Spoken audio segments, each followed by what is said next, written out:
Speakers here who I'm really honored to be with.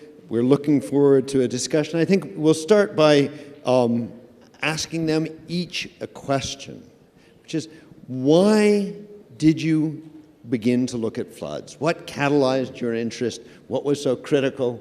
I certainly know why my interest came in, and it was because I was working on water, and water is a bipolar molecule. You know, it flows uphill towards money when there's too little of it, and downhill away from money when there's too much of it. And so watching that whole distribution in society was a critical concern for me. But why don't we start with that? What brought you in, and introduce yourself a little bit as we go. Right. Hi. My name is Krupa. I'm a journalist from Chennai. And what brought me into actually studying floods is because I'm not an environmentalist, or I've not studied climate or anything. But 2015 sort of changed everything. There was this devastating flood that hit Chennai, my hometown. And my parents were at home, and the flood sort of suddenly hit them, and they had to sort of run away from home to another apartment upstairs. And in the aftermath of that, I found myself asking a lot of questions for which there weren't answers in the newspapers after the floods. And that's what led me to, down this 3-year rabbit hole of research. That's what Rivers Remember is about. It's about what caused the 2015 Chennai floods, and then it also became about how floods are the norm everywhere in the world today. And it wasn't just Chennai, because right after that there was Kerala, and then there have been floods across the world. Even in 2015 there had been many floods. So that's what sort of led me to study floods. So a really deeply personal starting point, a personal impact. Absolutely. I didn't even know where the water supply to my own house comes from. To now knowing how many reservoirs there are and how much water they can hold, where my parents should run the next time something like this happens, why it happened. And yes, it was man-made, but there's also climate change, to understand all of this. It took 3 years. It was deeply personal, and it was very disturbing. So a lot of people who read the book have told me that they were very depressed. I was kind of happy about that. So. Yeah. Jairam? Why did I get interested in floods? Well, Krupa lived through the Madras floods, and Viju lived through the Kerala floods. And I live in a city where we have only political flooding. We don't have any other form of flooding. So my interest in floods came not out of direct experience, but when I was Environment Minister, I was confronted with the situation where the one scientific truth, which even Donald Trump cannot contest, is that sea levels are rising. And rising sea levels in a country which has a 7,500 kilometer long coastline covering 9 states means increased probability of flooding. And we have a situation in India where for 3 months you will have some part of India or the other subject to floods. Either you have Assam, or you have Uttarakhand, or you have Kerala now increasingly, Madras and parts of Tamil Nadu. So I think the frequency of floods has certainly increased. And that's, I think, the most powerful manifestation of global warming and climate change. And that's what really made me worry more and more about the problems of flooding and the threat that it poses to livelihoods of millions of people. Yeah, I mean, that's that incredible overview from that position and the direct feeling. I mean, I come from what we now call the state of denial. It is a state we hope to change on some of the environmental perspectives, but and other perspectives. But that high-level sense of what it means for people contrasted with that deeply personal. And Viju. Yeah, thanks. My interest, in fact, I wrote this book called Flood and Fury. The book is basically about, I traveled right from Kerala till Maharashtra, looking at various ecologically sensitive zones. The backdrop, of course, was Kerala floods. In fact, I got interested in floods, not on environment because of Jairam Ramesh. In 2010, I was working with the Times of India, Mumbai. There was a huge scam, there was a huge mining scam which was happening. 49 virgin hills in a district called Sindhudurg was going to get mined, and there was this huge mining proposal which was done by the government of Maharashtra. I did a series of reports for the Times of India, and thankfully Jairam Ramesh intervened and he reviewed the proposal and he saved these 49 mountains. I think we should give a big applause for him. I mean, he's one of the best environment ministers we ever had. So that was in 2009, and 2000. If you look at in the last 15 years of our post-liberalization period, what Jairam was just mentioning. We only talk about development for the sake of development. There is two hoots about environment. So, I mean, Kerala floods. That's the beginning of my investigation. I realized that floods in Kerala happened. In Karnataka also, it happened not just because of opening up of the shutters of the dam, or probably because of copious rains. There was a fundamental primary reason for the floods to happen. That was because of the massive ecological devastation that happened in the Western Ghats region. There was multiple hemorrhages which happened on all these reclaimed rivers. I mean, we have 44 rivers in Kerala. All these rivers were reclaimed. And the water just came to both sides of the banks, and they just took. So that is a fundamental reason. So when we talk about floods, and when we talk about all this natural disaster, we don't talk about the ecological devastation which happens in the Western Ghats region. That's the start of my investigation, I would say. Thanks. Yeah. So your introduction then was kind of coming in from the mining perspective, being catalyzed by the higher level overview, but then it becoming deeply personal as well. That's true. In fact, if you look at the data, 35% of Western Ghats has been completely destroyed. 35% is 35,000 square kilometers of Western Ghats we have lost already. In Goa alone, 35,000 crore worth of illegal mining. This is a Shah Commission report which says 35,000 crore of illegal mining has happened. If you go to Goa, I travel extensively through Goa. There's a place called Bicholim. It's a Bicholim Taluk in North Goa. Village after village, you don't have water over there. 2% of the people have water over them. 2% of the people have become rich. What has happened to other people? There is no groundwater. The paddy fields have all gone. All your big multinational mining companies, be it Sesa Goa, be it Vedanta. I mean, Vedanta, Jairam would know. I mean, he's actually, we know more, he'll talk more about all these mining companies have flouted the mining norms, have completely destroyed. I mean, I feel the next disaster is going to happen in Goa. I mean, that's the kind of thing we should. We talk about Goa as a party circuit, right? I mean, we talk about the beaches. You just 25 kilometers up, you go down. I mean, Goa is completely over. Nobody talks about that.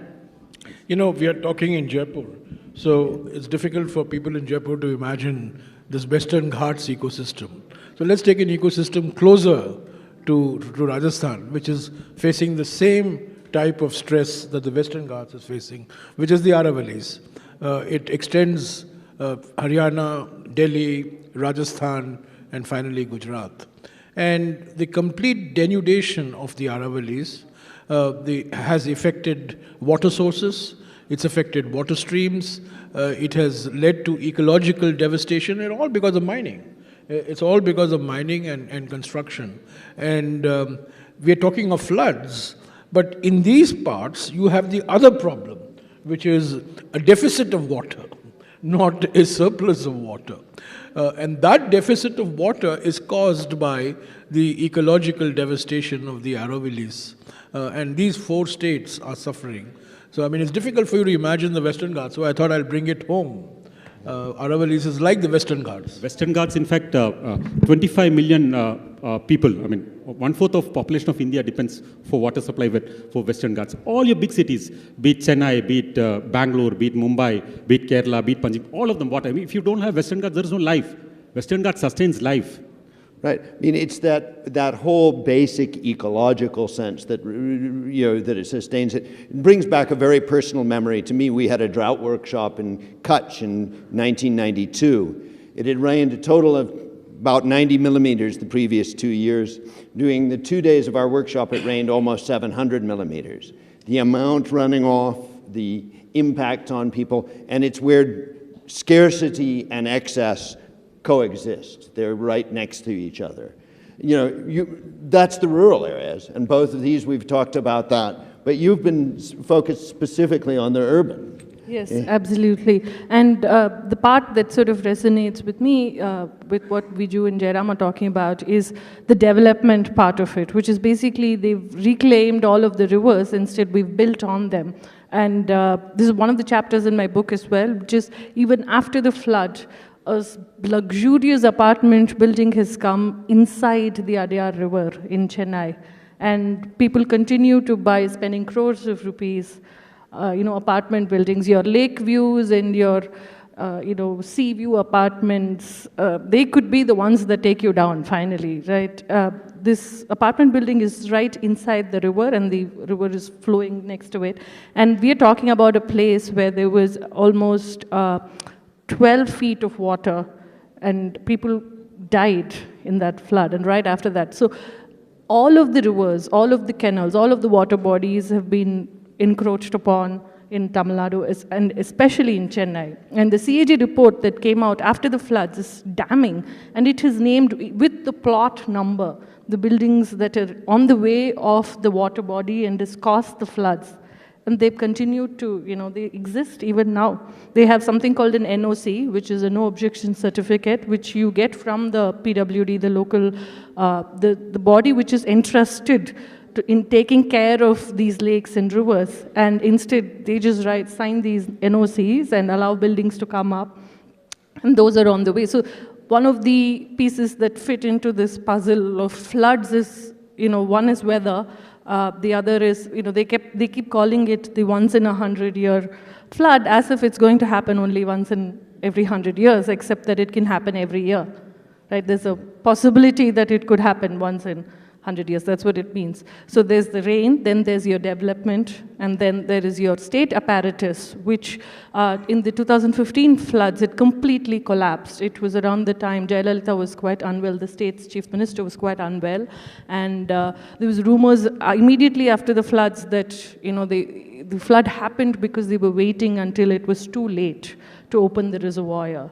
Tamil Nadu is this unique state where to open a reservoir, you need a chief minister's permission. They'll come and throw flowers.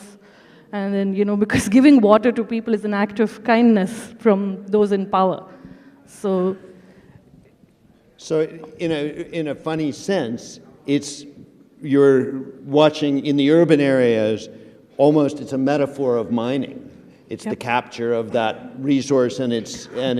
Absolutely. So just a little, exactly like what they're talking about, just a few kilometers outside of the main city of Chennai, North Madras is where Ennore is. Ennore is basically just backwaters through which the rivers flow into the ocean. And the state itself has encroached upon the backwaters. An RTI revealed that the state has, erased some part of the backwaters to allow for, plants to come inside of the...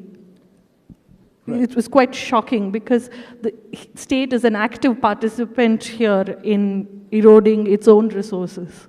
And if one thinks that's only related to India, you're completely wrong. I mean, in Houston during the major floods there, people found out that they had built whole housing developments in the main flood absorption pools. So it's a very common thing. And there, the disappearance of the tanks, right, and those that contributes to the lack of recharge and the scarcity, but it also contributes to the flooding. Well, what's happened in India is that the floodplains have all been encroached on. And you have large habitations in the floodplains. If you go to New Delhi, for example, the floodplains of the Yamuna, you have Commonwealth Games Village, you have bus terminals, you have metro stations, you have housing complexes. These are all on the floodplains. These are interfering with the natural flow of the river. And this exacerbates the problem of flooding. And one of the things that I had been advocating, but we have not been successful so far, is that like we have laws to regulate development of coastal areas, we must have laws to regulate the development of floodplains, river regulation zones. But that's something that we have been unable to make a reality. But one thing I want to add in India, unlike in other countries, we have every year, if we have floods in one area, we have drought in another area. I mean, this is a unique feature of India, that we have an excess of water in some parts of the country, and at the same time, you will have other parts of the country suffering from water scarcity and water distress. And this has led many people in India to come up with this most bizarre and environmentally the most catastrophic solution that we can imagine, which is the linking of rivers. Krupa comes from a state where if you speak against the linking of rivers, you're considered to be anti-Tamil. Because that's the sign that, they want all rivers to be linked so that the surplus in Assam and the surplus in the north can come to the water deficit areas of the south. But in my view, if India were ever to embark on this, it would be a recipe for environmental catastrophe. And this notion that you can link rivers and interfere with the natural flow of rivers, I think is deeply, deeply anti-environmental.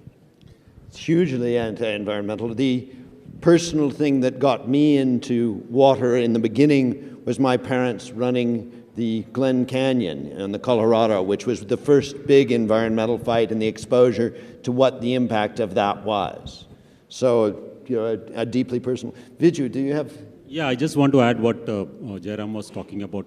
The problem again is everything is so urban-centric. I mean, first we should think, where does the water come from? Isn't it? It comes from the streams. I mean, if you have quarries upstream, you are stopping the source of rivers. This is the basic thing in Western Ghats region. I mean, for that matter, any hill, if you have quarries upstream, all your river streams are going to dry up. I mean, we need water first of all. I mean, the whole idea, the whole concept is completely skewed. Whole development model is completely skewed. I mean, in Goa, for example, they say that they get maximum revenue after tourism through mining. And they have this mining impacted people. Now mining has been stopped temporarily. There are mining impacted people. I mean, these are big quarry owners. So we need to position for what do we need first? We need water, right? We need clean air. I mean, let's position that first. Unfortunately, Kerala used to be a people development model state. It's completely gone now. In Kerala, for example, we have 6 quarries in every panchayat. That's a kind of quarry. 6 quarries, imagine. The reason I'd been to Idiki, you've been to Idiki, right? He's worked in Idiki, Marcus. So in Idiki, for example, every landslide that I've sort of visited extensively in Idiki, every landslide which happened in Idiki is due to man-made manipulation, unscientific expansion of roads, quarrying. And this till date, government has not done a landslide study. That's a situation, because if they'll be completely exposed if you do that. See, one of the things that we must recognize, India gets water for 120 days. The monsoon comes on the 3rd of, supposedly, comes on the 3rd of June. It strikes the coast of Kerala on the 3rd of June, and the monsoon recedes sometime in the middle of September. And 70% of India's rainfall comes from the southwest monsoon, and 30% comes from the northeast monsoon. Now, all of us, Indian culture for thousands of years has been predicated on the assumption that June, July, August, September are monsoon months. And in fact, in these 4 months, all Indians are looking up to the sky and looking at the clouds, when the cloud is going to burst, is there going to be a cloud? And all our poetry, our drama, our dance, our food, our festivals are built around the monsoon. Now, guess what? In the last 25 years, this cycle has changed. And we haven't changed. We are still going on that same assumption. the amount of rainfall that we get, that we have got for the last 100 years in 120 days is now coming in 10 days. That's true. Yep. I mean, that's a frightening proposition. The entire water is, amount of water has not fallen, but the amount of water coming in 120 days is now coming in 10 days. So therefore you need to store the water, you need to have better systems of recharge of that water. But we are still operating on that assumption all over India that June, July, August, September, somehow rains will come. But they don't come. To add to that, what Jairam was saying, there is a study done in Wayanad. Wayanad, of course, is Rahul Gandhi's constituency. Wayanad, there was a study done by Danesh Kumar and Srinath. What Jairam said is exactly what is happening in Wayanad. Wayanad, the amount of moderate rainfall has completely decreased.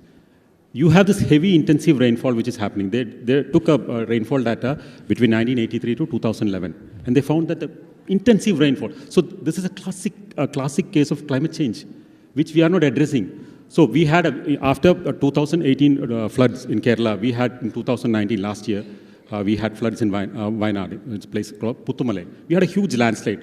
The landslide occurred because of this heavy intensive 20 centimeters of rain in one day. That's a rainfall we had that. And the whole hills came down. And there is another reason for that because we had monocrop cultivation. That's another reason. But the fact remains that climate change is a reality. We are not addressing that. So it's this huge pressure, what you're describing, between the degradation of the local landscape, at the, which is not climate related necessarily, the mining, things like that, although it may, the overall industrial activity may contribute to that. But at the same time, this compression in the activation of the hydrologic cycle, the intense rainfall, so you're getting both those floods and droughts, one of the core messages coming out. Yeah, and then you've got the whole reshaping of the urban. Yeah, in Chennai, the floods that I've written about, basically all of the rain came in one night. Mm-hmm. It rained as much as it should have rained over 3 months in one night. It was over 1,000 millimeters of rain. And the reservoir was almost full, basically. And this cloud burst happened right above a reservoir. So Chennai is surrounded by 4 reservoirs. And tomorrow, if another cloud bursts over any of the other reservoirs, the same flood could happen again. And there is a possibility that it could happen because why did these clouds go and settle there? Because of a very warm ocean. There was a warm ocean, and then the clouds go up, and then they go to a particular place, and then there's no wind to carry the clouds away, and they stay there, and then they burst, and then you have all these, you have catastrophe waiting to happen. Yeah, and once again, I mean, it's very similar to home. In Colorado, I remember in 2013 looking out my front window during a big cloud burst and seeing a rescue boat go past, and I'm on a hillside. And suddenly realizing how much it was and thinking, I've seen that in other areas. But now I'm seeing it here. Yeah. And so it's a very universal. There's also another dimension which is not there in South India, but is there in North India. So it's important to look at India not as a homogeneous entity, because there are different parts of India face different types of ecological stresses. In North India, every year, UP and Bihar, every year after year, they go through cycles of flooding. This is an annual phenomenon, year after year. And because it happens year after year, it never gets the headlines. Because it happens in Kerala once in 30 years, it becomes headlines. It's happened in Chennai after, 70 years, it's become headlines. But in UP and Bihar, it just happens year after year, and we've got completely immune to it. And the reason why we go through this annual cycles of flooding is because the upper catchment area of the rivers is in Nepal, and they've all been deforested. And India has not been able to arrive at an agreement with Nepal, because unless you reforest the upper catchment areas and increase the capacity to absorb the water, these rivers will be very, very unpredictable. In fact, the rivers of North India are more unpredictable than the people of North India. Because they keep going back and forth, back and forth, back and forth. Or maybe they're more predictable because it's like a windshield wiper. Now it's on, now it's off, now it's on. Unless we have an agreement with Nepal, we are going to be stuck with having large parts of UP, large parts of Bihar, subject to severe flooding, particularly, the river Kochi, for example, which changes its course year after year. And I think we need, and the same thing with Bangladesh. The same thing is with Bangladesh. The same thing is with Bhutan, for the rivers that come from Bhutan into North Bengal.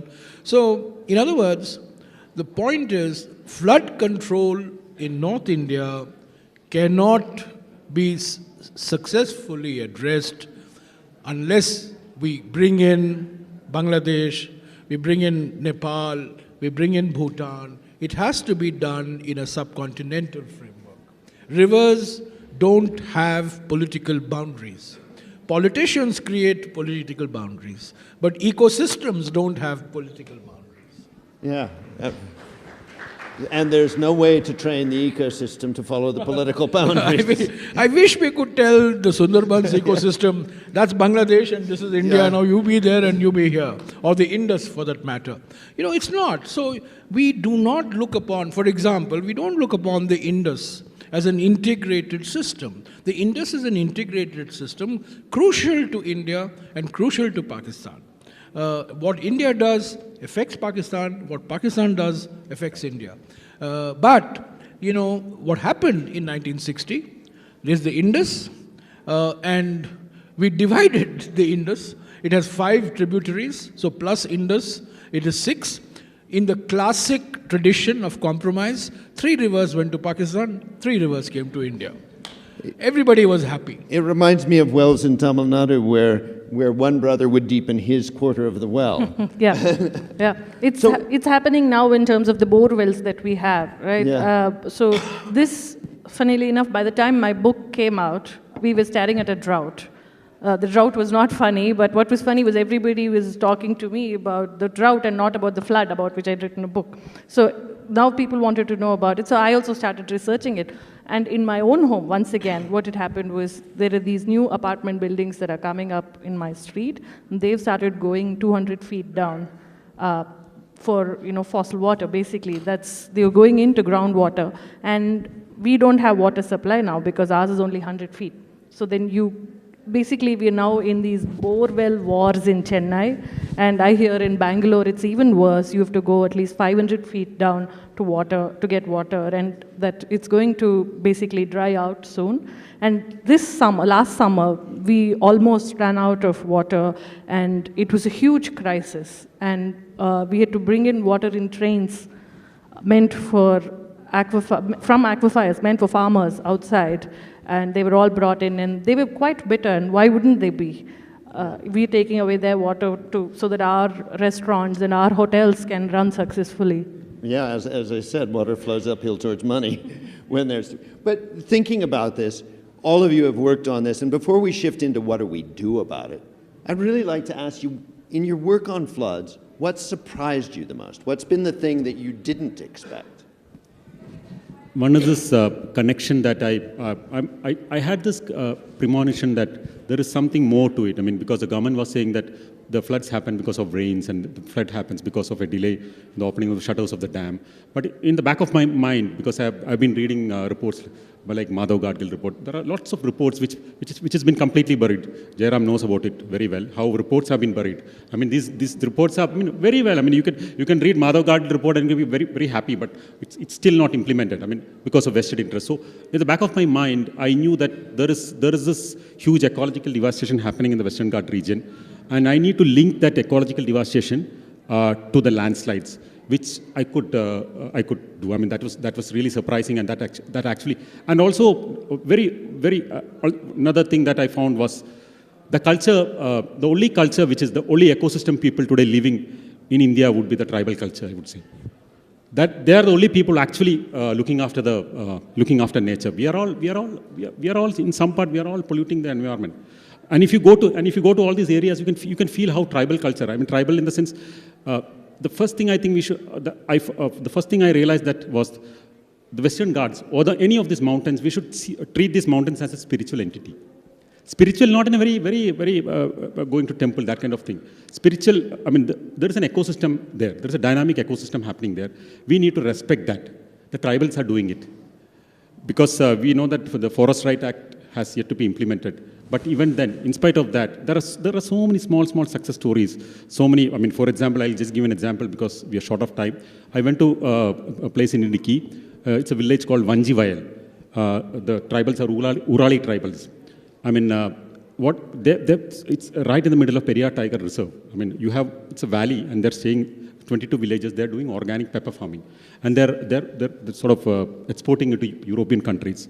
But what I found interesting was there was not a single landslide around these mountains. So this is a nice way of conserving ecology. So that was revelation for me. Yeah. So it's sort of the sense, the recognition that we are part of the ecology and that we've, in a sense, lost it, or a lot of urban and other society has been disconnected. That's true. Yeah. Well, there's an ancient saying in the Upanishads, Prakriti rakshati rakshataha. Nature protects those who protect it. It's a beautiful saying, You don't find it in any other culture except in Indian culture. But nature protects those who protect it. But I think we are determined not to protect nature. And therefore nature is actually having its revenge. Tsunami of 2004 was a revenge of nature. The floods of Uttarakhand in 2012, 2013 was nature's fury unleashed at man's degradation of the Himalayas, which we all consider to be sacred. You see, one paradox in India, the things that we consider sacred, we pollute the most. The Ganga is most sacred to us, we pollute the Ganga the most. We have Yamuna sacred to us, we pollute it the most. Himalayas are sacred to us, we pollute it the most. So, this is something paradoxical about our culture. There is no culture in the world which respects nature the way Indian culture does. Our gods are nature-based, our goddesses are nature-based, we worship our rivers, we worship our mountains. But yet, you see the day-to-day what is happening. The way mountains are degraded, the way rivers are polluted. So there is some paradox here, and I think we need to go back.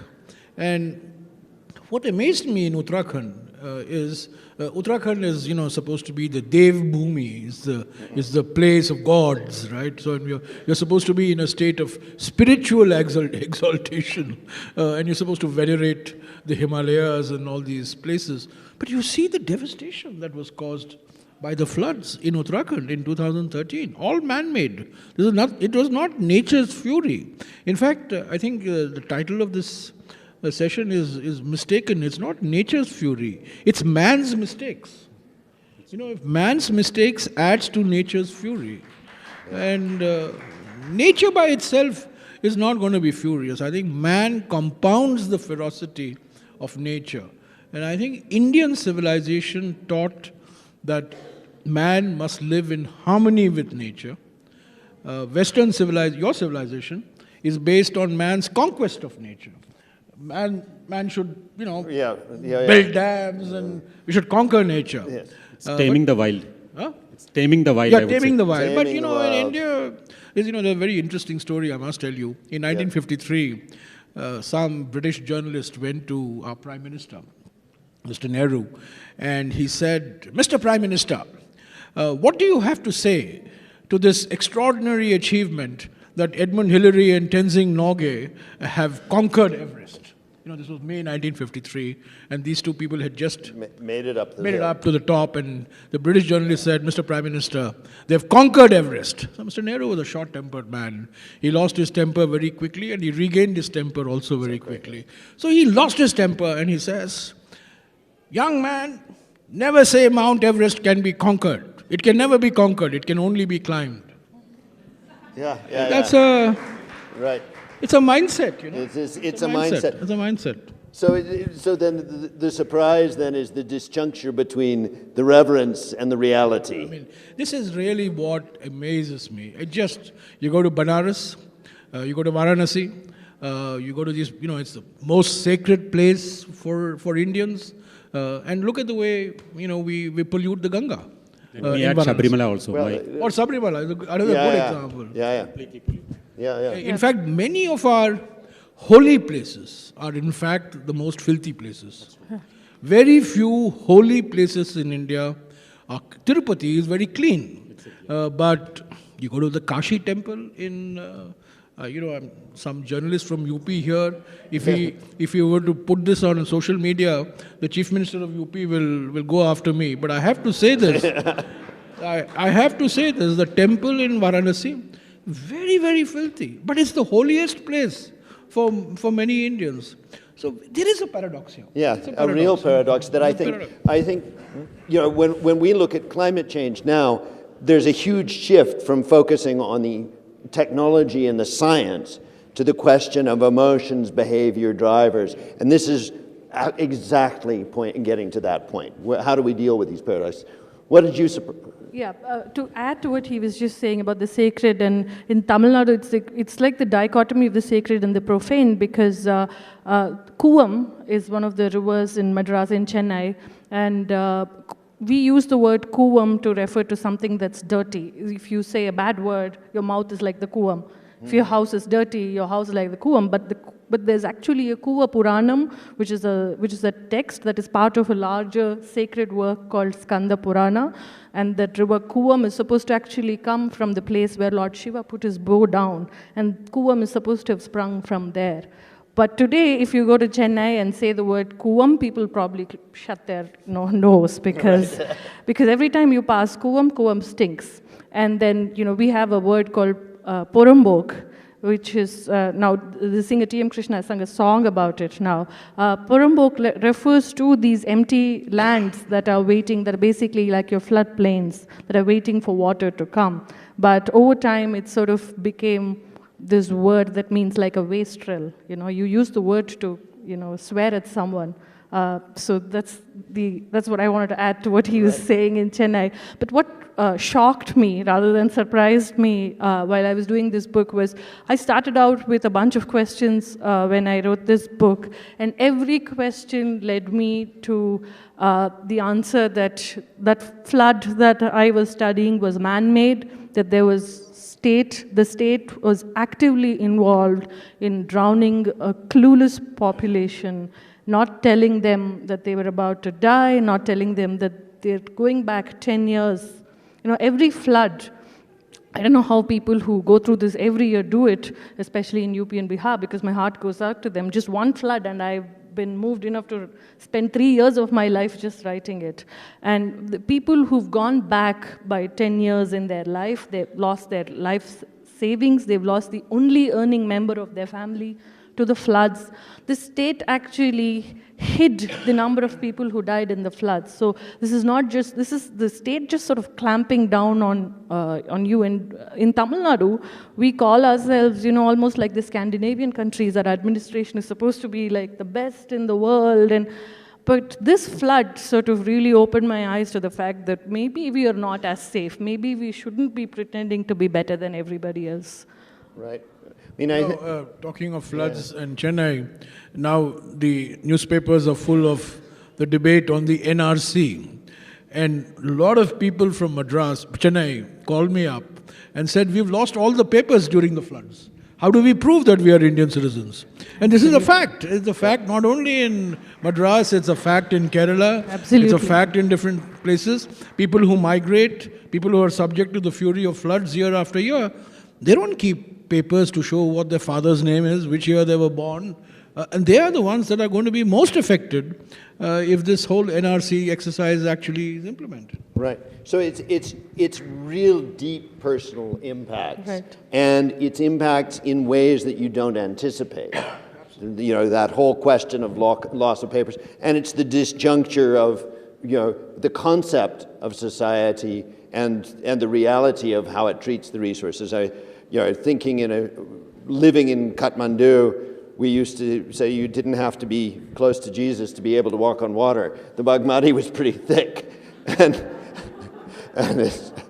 it was pretty bad. But we've hit a lot of the problems, and yet when I talked to my daughter and her generation, and they said, you've known this for a long time. What do we do about it? So what do we do about it? Well, I think for one, we need, to understand disaster management better, because disaster is the future. There's no going back from it. With climate change, there is going to be drought, there's going to be floods, there are going to be wildfires. So we need to sort of first have information, and then we need to give people this information. And the state needs to not only equip itself, but also allow people to get this information and act. So for instance, in Tamil Nadu, the reservoir that flooded the entire city of Chennai, almost the entire city was flooded basically. And the reservoir that flooded it has a flood manual that was written in the 1970s. And it was published in the 1980s, so much so that it still has the old name, Madras. It doesn't even, they don't even have a concept of the fact that the city is now called Chennai, and so many people live there now, and how much water, how much rain, like they've been saying that rain, the amount of rain we get may not have gone up, but the time in which we get the rain has shrunk, basically. And so none of this has been taken into account. So reservoir management, because reservoirs are the two sides of flood and drought, right? They cause droughts and they cause floods, and we don't understand reservoirs. Instead, we are embroiled in all these crazy fights with other states. Tamil Nadu has a fight going on with Kerala, it has a fight going on with Karnataka over water. But instead, it would serve all of us better if we understood how to deal with water and how to, operate a reservoir, for instance, and not drown people.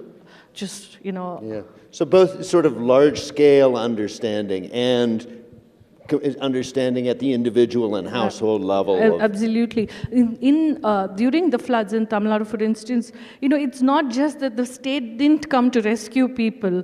The state didn't. But the people who were going to rescue, the state stopped them and put Jayalalitha's face on the aid that they were giving, the chief minister's face on it. They said, they took somebody else's aid and put this chief minister's face on it, right?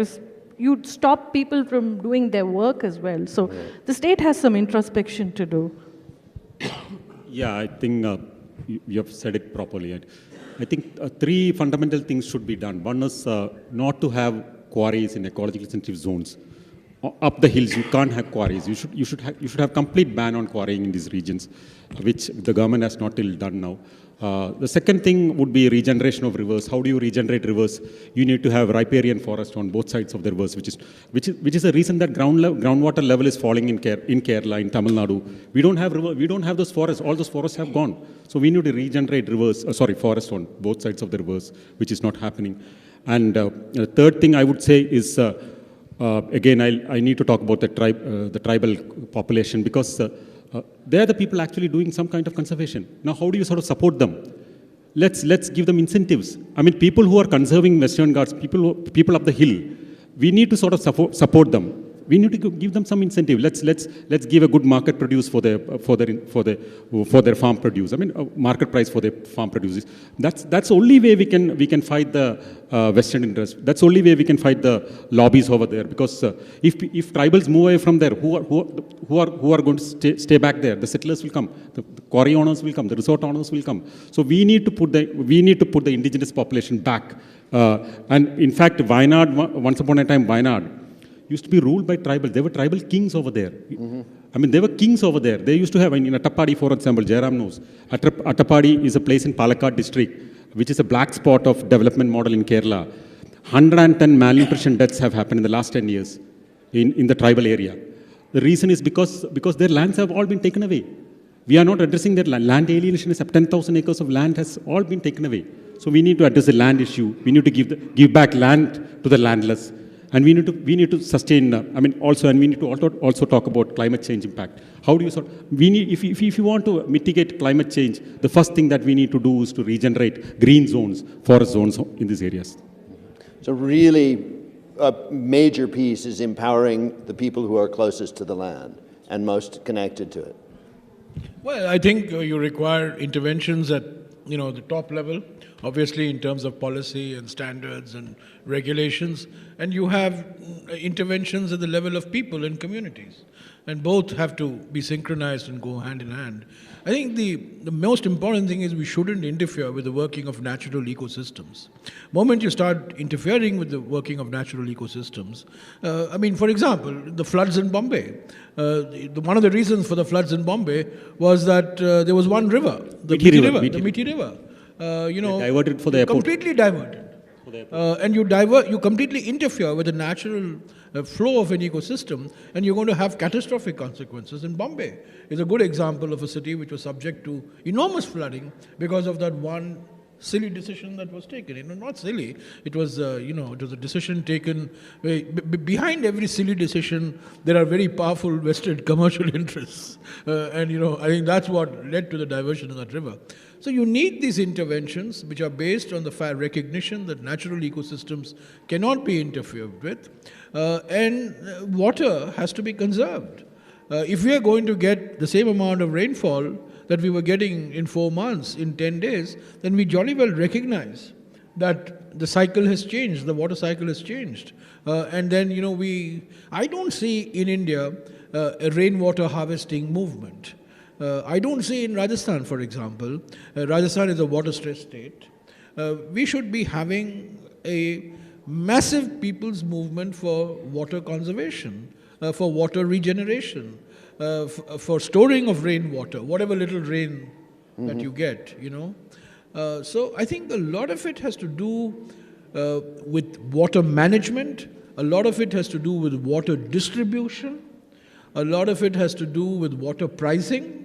Pricing of water supply is a big issue. Urban consumers, highly subsidized water supply. So there's a whole set of interventions that are required. And I think really, next couple of years, how we manage our water is going to be central to our survival as civilizations. I think that's incredibly correct. I wonder what you think of the idea, and we should be fairly quick because we want to have time for questions and that sort of thing. But one of the things that has impressed me most in different parts of the world, including in India, is the growth of people living with water, where there's designing houses, there's things like that. I joke that Bangkok is an upwardly mobile city because it's moving to the second floor. But you see that happening in traditional societies for capturing water. If you go out towards Gorakhpur, when I was first out there, most of the houses were flooded. Now a lot of them are raised by 3 meters. And people have done that because there is no control. But to me, there's some place where also opening our eyes to what people are doing. Absolutely. I think the urban habitat redesign is a very important element of coping with the problems, inevitable problems that will arise because of water. No doubt about it. So at this point, I think we have about 14, 15 minutes left. And I was thinking of opening it up to questions unless there's something critical people want to add. Yeah. No? Over here?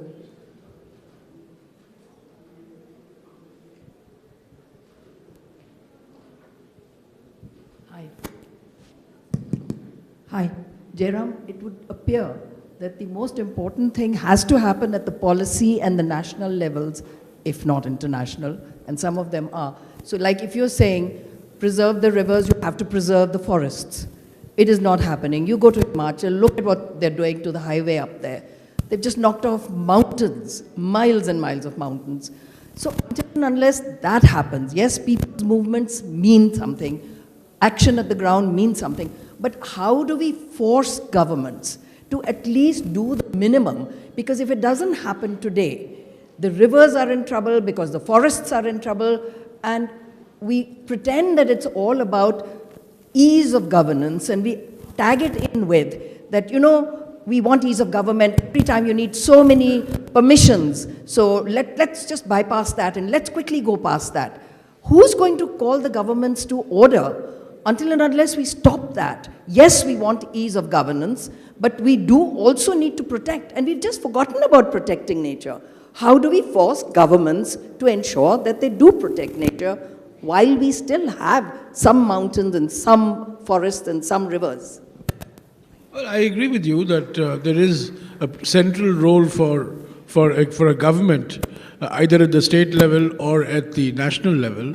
But ultimately, I think solutions are going to come with the empowerment of local institutions. If you're not going to empower local rural institutions, local bodies, which is now part of the 73rd Amendment to the Constitution, and if you don't empower urban local bodies as part of the 74th Amendment, and you look for solutions at a higher and higher level, that's not going to happen. I think the national government can set standards, can set regulations, can provide financing support, but ultimately the problems of Jaipur city have to be managed by the mayor of Jaipur and the councillors of Jaipur and a financially empowered Jaipur Municipal Corporation. That has not happened, unfortunately. That empowerment has not happened, and I think local bodies are dying because of want of financial independence. They're all dependent on subventions, and that has to go. And I think that's very important. But I don't deny the fact that, you know, whether it is in river management, whether it is in increasing forest cover, there is a role for the union government or for the state government, for that matter. To add to that question, we should be very skeptical about government and political parties. I mean, Jairam is here, but I need to say that because seriously, look at Goa, for example. The Congress was in power. Look at it. Look at your Reddy brothers in Karnataka. Look at the scam they did. So we should be very skeptical. What, as he rightly said, rightly pointed out, we should empower the Gram Sabhas. It should come from beneath. You can't have policies. Even you look at the state forest department. They are the biggest encroachers in terms of their. I mean, look at the kind of teak plantations they have been planting on these hills.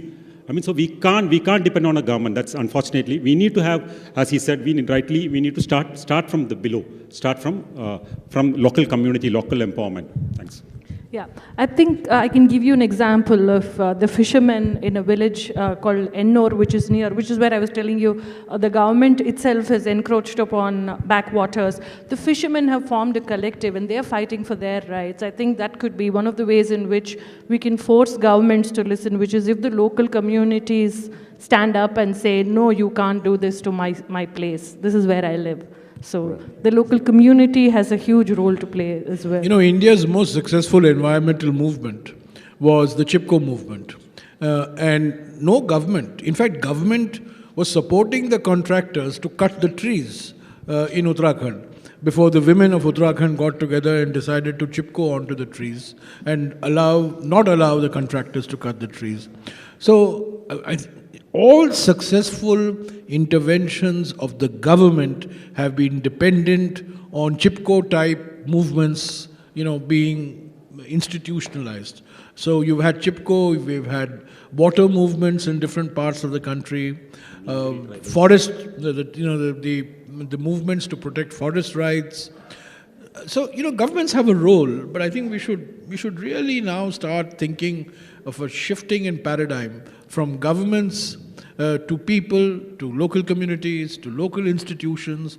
And I think that's, V.S. Naipaul called his novel A Million Mutinies. I think what you need is a million mutinies. You need a million interventions. So the way we used to always frame it is that the government is often like a rain cloud in the desert. You can see the lightning, you can hear the thunder, but the rain is falling, but it doesn't hit the ground.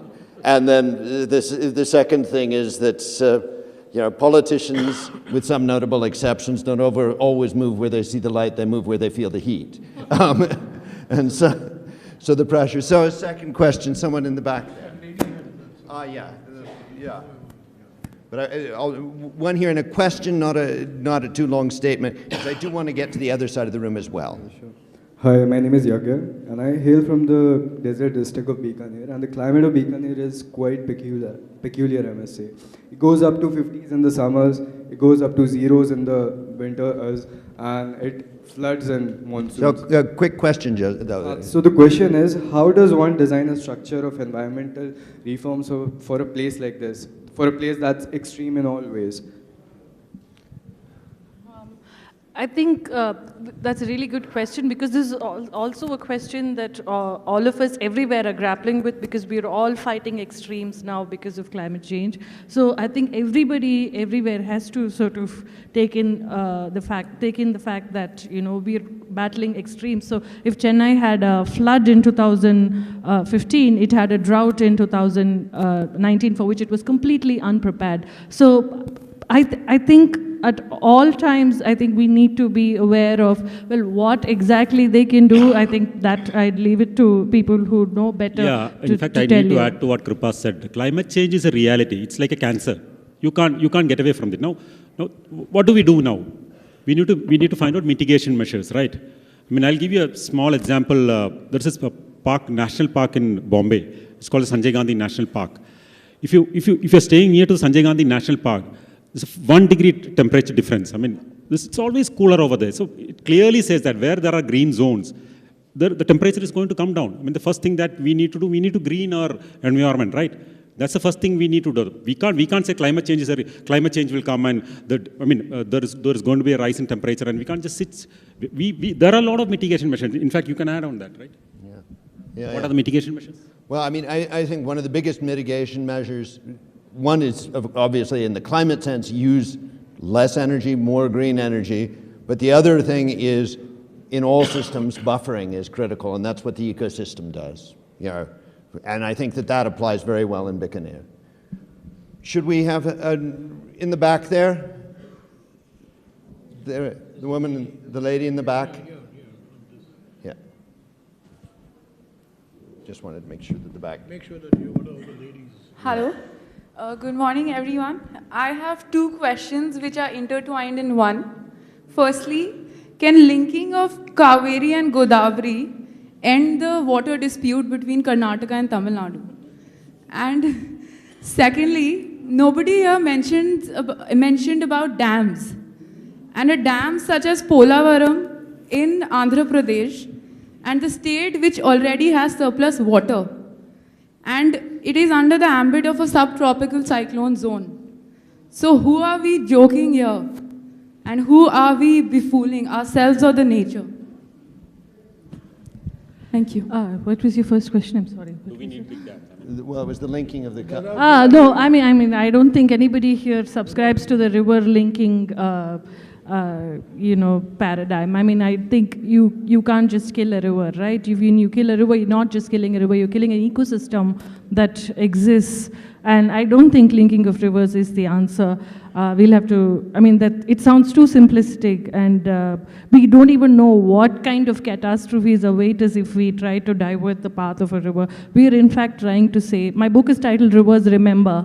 So, it comes from the idea that it remembers its old roots. So I'm completely not for the linking of rivers at all. And the other thing is, in terms of dams and reservoirs, and they're sort of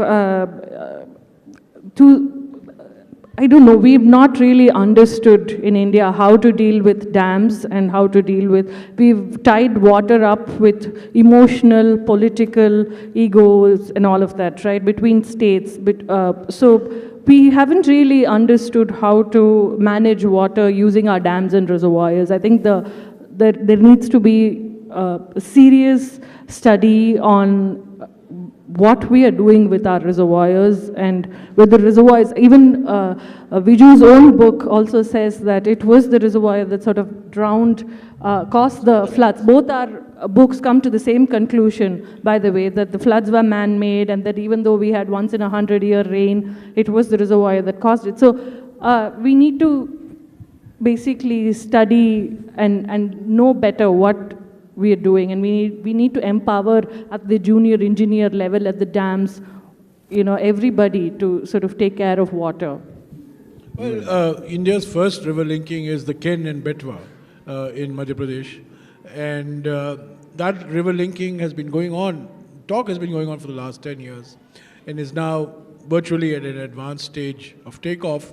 And the one consequence of the Ken Betwa linking is the entire core crux of the Panna Tiger Reserve is going to be completely under submergence. So you can say goodbye to the Panna Tiger Reserve and some rich forest areas which are sources of great biodiversity. So we are yet to reach Godavari and Kaveri. We are still talking of Ken and Betwa. So let's deal with the Ken and Betwa thing. Frankly, I think it's a recipe for disaster. But the Supreme Court has asked for it to be pushed. The present government wants it to be pushed. So let's see what happens. On the big dams, I think the era of big dams is over actually. I think you will have a Polavaram, you will have a Narmada, but the era of the 50s, where India built gigantic dams, the Bakranangal, the Hirakud, the Nagarjuna Sagar, that era is over. Because I think we are now recognized that building large dams causes submergence of large amounts of land. It leads to resettlement and rehabilitation of communities. Sometimes it leads to increased seismic activity, particularly in the Himalayas, which is a very young mountain region. So I think the big dam era, Idiki Dam, which you have studied, that's the 70s and 80s. Barring a Polavaram and a Narmada, I don't see this great enthusiasm for mega dams there right now, except amongst civil engineers and contractors. Right. Cement is always an attraction. And just 2 minutes or a second, we're supposed to end. Probably. We'll do one more quick question. Just very quick. But it has to be a quick. Good afternoon. My question is to Mr. Jairam Ramesh. You very rightly brought out about the perpetual or rather annual problem of floods in places like UP, Bihar, Assam, right? And you also gave a very correct solution, afforestation, engaging with Nepal. So we have less than a minute. My question is, in case we can't do that, what's the plan B? What at a national level can be done for flood mitigation and not just flood relief? Send the NDRF, send the army. There's no plan B. You can only do flood management. But if you want to do flood mitigation, there is only plan A. You can only, the afforestation of the upper catchment areas. Otherwise, every year you will give flood relief. You will do flood relief and flood management, but you will not do flood mitigation. I think the question is, how do you mitigate floods? Right. Not manage floods. Right. How do you buffer? So I think that we are now out of time. And thank you very much. Thank you to all our speakers, Jairam Ramesh, Viju B, Krupa and Marcus Moench.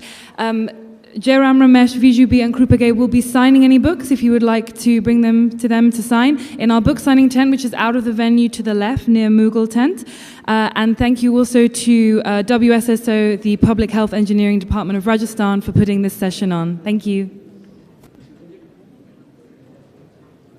प्रदेश की समस्त शहरी और ग्रामीण आबादी को